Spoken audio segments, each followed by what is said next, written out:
নুরুজ্জামান কাফি কয়েকদিন ধরে তার ফেসবুকের মাঝে ঢুকলেই দেখি যে তার নিয়ে আলোচনা হইতাছে। হঠাৎ করে গতকাল রাত্রে শুনি যে তার বাড়িতে নাকি আগুন দেওয়া হয়েছে। আসলে এটা ঠিক না। সে লাইভে এসে যেভাবে কান্নাকাটি করতেছে, সে দোষারোপ করতেছে যে আমি যদি আজকে সেই আন্দোলনে যাইতাম না বা 32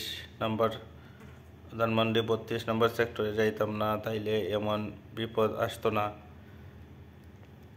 আসলে কিন্তু এই কাজটা ঠিক না, যে একজনের বাড়িঘর পুড়িয়ে দেওয়া, এগুলা আসলে দোষ আমি করলাম, শাস্তি আমাকে দিন। এর জন্য আমার পরিবারকে কেন আপনি শাস্তি দিবেন? এটা কিন্তু একেবারেই উচিত নয়। সে তাকে দোষারোপ করতেছে যে আমি যদি আমার কারণে আজকে বাবা মা সবাই ঘর ছাড়া হয়ে গেল, সে তাকেই এভাবেই দোষারোপ করতেছে। আসলে এটা ভালো না ভাই। যারাই এগুলা কাজ করছে সবাইকে যেন আইনের আওতায় আনা হয় দ্রুত দাবি জানাচ্ছি। আসসালামু আলাইকুম।